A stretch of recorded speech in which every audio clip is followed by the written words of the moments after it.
The biggest impasse confronting evolution is the incredibly complex structure of the living cell.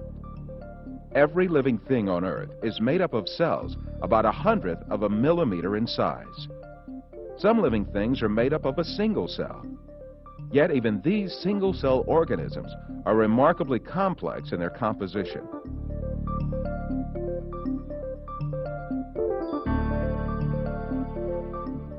They have complicated functions to survive, and even little motors to move. In Darwin's time, this complex structure of the cell was unknown. With the primitive microscopes of those days, cells appeared to be little more than featureless stains.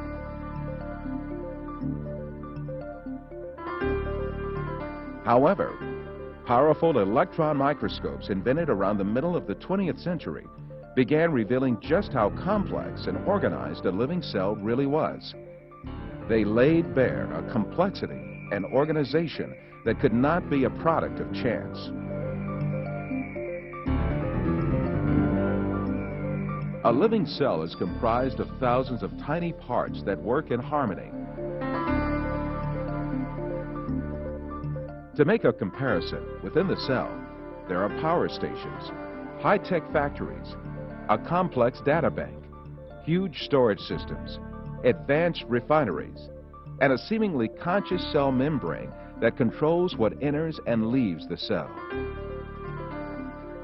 In order for the cell to survive, all of these organelles have to exist at the same time. It is impossible that such an intricate and complex system could have emerged as a result of coincidences. Today, not even the most sophisticated laboratory has been able to produce a single living cell from non-living matter. Indeed, this is fully acknowledged to be impossible, and efforts to produce living cells from non-living matter have been abandoned.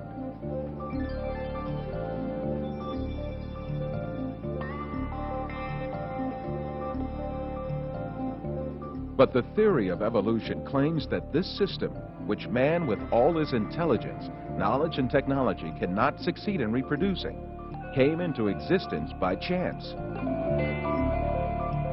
Sir Fred Hoyle, a prominent English mathematician and astronomer, explains the impossibility of this with an example. The chance that higher life forms might have emerged by chance is comparable with the chance that a tornado sweeping through a junkyard might assemble a Boeing 747 from the materials therein.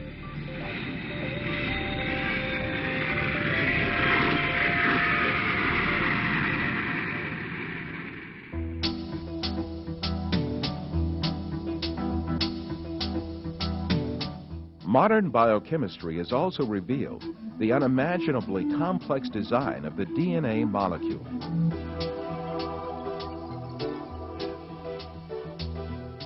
The structure of the DNA molecule was discovered by two scientists, James Watson and Francis Crick, in 1955. Their discovery demonstrated that life was much more complex than anyone had previously envisioned.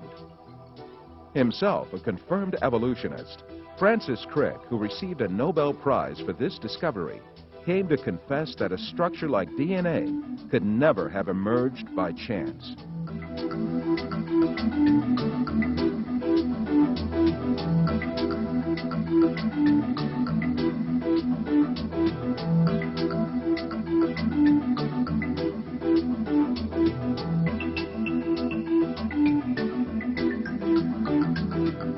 DNA is a giant molecule that exists in the nucleus of the cell.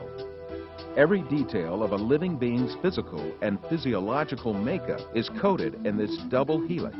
All the information about our bodies, from the color of our eyes to the structure of our internal organs and the shape and function of our cells, are programmed in sections called genes in the DNA.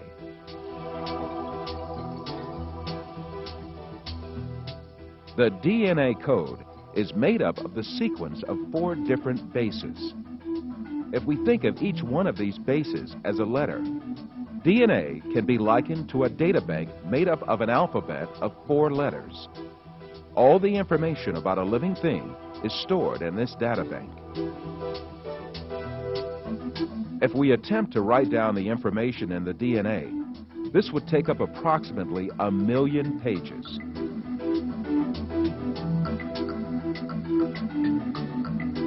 This is equal to an encyclopedia 40 times bigger than the Encyclopedia Britannica, which is one of mankind's greatest single accumulations of information. But this incredible information is stored in the tiny nucleus of our cells, measuring about 1,000th of a millimeter in size. It is calculated that a DNA chain small enough to fill a teaspoon has the capacity to store all the information contained in all the books ever written.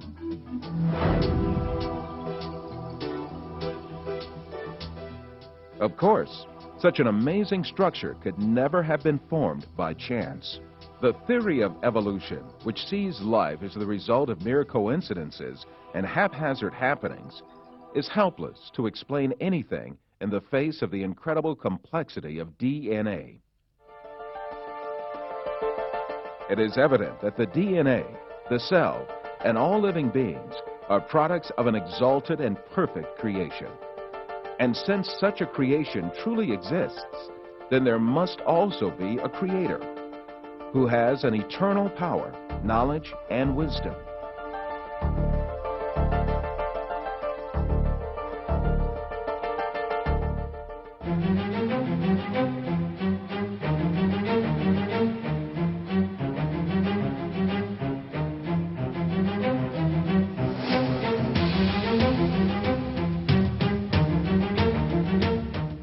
Whatever living being we observe in nature, we behold what great power the Creator has.